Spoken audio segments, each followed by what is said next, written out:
오늘 하루도 성령의 도우심으로 말씀과 동행하시면서 큰 기쁨을 누리시는 복된 하루 되시기를 축복합니다. 우리 삶을 돌아보면 언제나 슬픔과 기쁨이 끊임없이 교차하죠. 그래서 오늘 말씀 근거해서 기쁨의 크기가 슬픔을 결정한다, 이런 주제로 말씀 함께 나누겠습니다.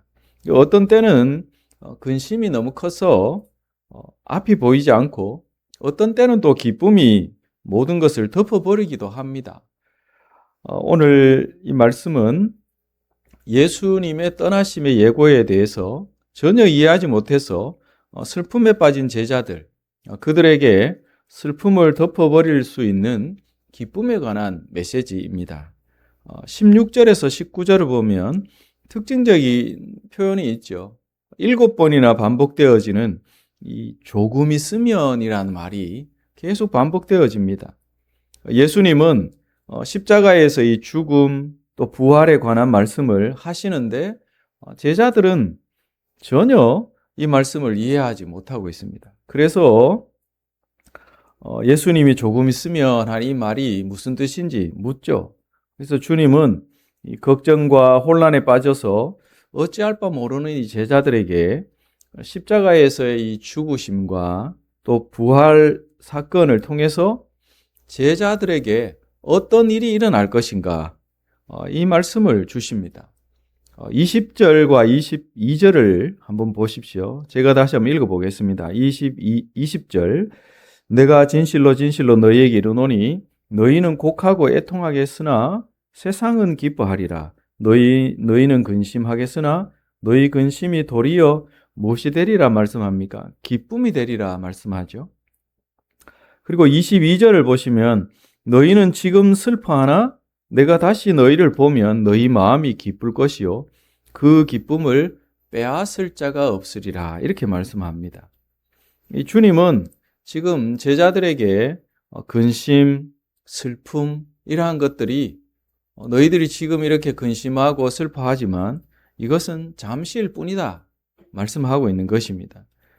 결국 세상이 빼앗을 수 없는 기쁨을 누리게 될 것이다, 이렇게 말씀하면서 그들에게 위로의 말씀을 주고 계시는 거죠. 그래서 기쁨이 크면 이전에 겪던 슬픔이나 근심 이런 것들이 다 어떻게 됩니까? 묻혀버리죠. 큰 기쁨이 있으면 나머지 슬픔이나 근심거리들이 다 묻혀버립니다.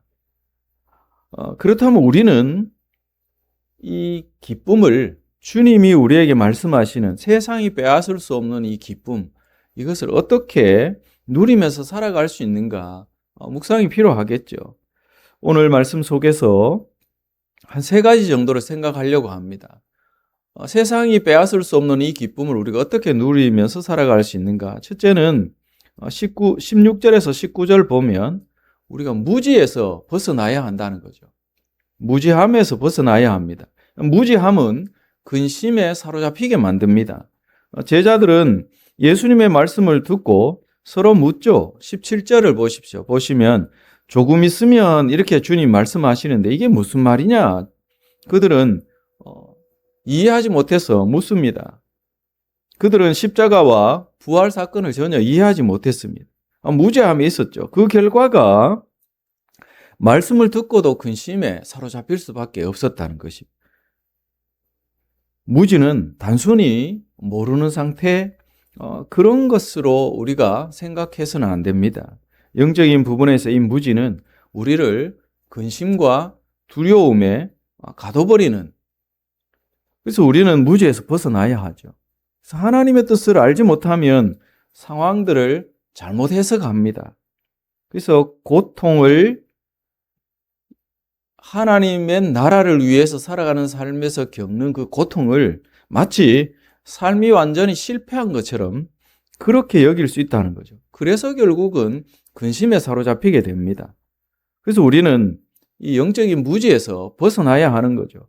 어떻게 우리가 이 무지에서 벗어날 수 있습니까? 그것은 오직 말씀을 깊이 있게 알아가는 수밖에 없습니다. 그런데 우리의 통찰력으로, 우리의 지각으로 말씀을 온전히 이해할 수 있는가? 그렇지 않죠. 성령의 조명이 필요합니다. 성령께서 가르치시고 이해할 수 있도록 또 때로는 기억나게 하시고 삶에 실천할 수 있는 능력을 주실 때 비로소 우리는 영적인 이 무지에서 벗어날 수 있습니다. 말씀을 아는 만큼 근심은 줄어들고 하나님의 뜻이 더 크게 보이기 시작하는 법이죠. 말씀에 답이 있습니다. 말씀에 길이 있는 것입니다. 두 번째 우리가 생각해야 될 것은 이 미래의 어떤 우리에게 주어질 기쁨을 기대하면 고통의 과정을 두려워하지 않을 수 있습니다. 20절에서 22절의 내용을 보면 이 예수님은 십자가의 고통을 비유적으로 어떻게 말씀합니까? 여인이 해산할 때 겪는 그 고통에 비유합니다. 우리 여성도님들 해산하는 고통들 다 겪어보셨습니다. 해산의 고통은 정말 크죠. 우리 남성들은 이해하지 못할 그런 고통입니다. 근데 그 고통에는 반드시 끝이 있습니다. 그 끝에는 결국 세상을 다 가진 것 같은 그러한 놀라운 기쁨이 주어집니다. 무엇 때문에 그렇습니까? 새 생명을 안기 때문에 그렇습니다. 십자가의 고통은 말할 수 없는 고통이지만 그 끝에는 무엇이 우리에게 주어집니까? 부활의 기쁨이 주어집니다. 이것이 정말 중요한 진리죠. 구원의 과정에서 고통은 필연적입니다. 그러나 그 고통은 세상이 빼앗을 수 없는, 세상이 줄 수 없는 그러한 기쁨으로 이어진다는 거죠. 구원의 과정에서 고통은 필연적이나 그 기쁨은 모든 고통을 다 잊게 만든다는 것입니다. 그래서 예수님이 말씀하시죠. 너희 기쁨을 빼앗을 자가 없으리라 말씀합니다. 혹여 우리 사랑하는 성도 여러분 지금 겪는 고통들이 있습니까? 그것 때문에 낙심하지 마시기 바랍니다. 고통은 반드시 끝이 있습니다. 그러나 그 고통과 비교할 수 없는 기쁨, 이것은 영원하다는 거죠. 그러므로 고통을 피하려 하지 말고 그 너머에 있는 기쁨을 바라보면 미래에 우리에게 주어질 영원한 그 기쁨을 기대하면 잠시 잠깐의 고통 이겨낼 수 있는 줄로 믿습니다. 하나님 나라를 위해서 저와 여러분 겪는 이 고통, 예수님이 십자가의 그 고통을 이기시고 부활의 능력을 통해서 영원한 기쁨을 우리에게 주셨는데 그 기쁨을 우리는 충분히 누릴 만한 영적인 자격이 있습니다. 왜 그렇습니까? 예수님이 우리에게 그것을 주셨기 때문에 우리는 누릴 수 있는 특권이 있는 줄로 믿습니다. 저와 여러분, 혹여 어떤 문제 때문에 근심하고 염려할 수 있지만 우리에게 주어질 영원한 기쁨, 이것을 바라보면서 지금의 고통을 다 이겨내시는 사랑하는 성도 여러분 되시기를 축복합니다. 그리고 23절에서 마지막 24절까지 내용을 보면 우리가 이 세상에서 말할 수 없는 기쁨을 어떻게 누릴 수 있는가? 기도의 목적을 분명히 해야 한다는 것입니다. 기도의 목적을 분명히 해야 됩니다. 무엇을 위한 목적입니까? 하나님 나라를 위한 것이죠. 예수님은 지금 놀라운 약속을 하시는데 뭐라고 말씀합니까? 너희가 아버지께 무엇을 구하든지 내 이름으로 주시리라 말씀하죠. 무엇이든지 이렇게 말씀합니다. 이 말씀을 우리가 오해해서는 안 됩니다. 그렇네? 내가 필요로 하고 내가 소망한 모든 것들, 나의 육체의 소욕이나 모든 것들 아무 것이나 다 구하면 다 주님이 응답해 주신다. 그런 의미일까요? 그런 것이 아니죠. 여기는 조건이 있습니다. 내 이름으로 이렇게 주님 말씀하시죠.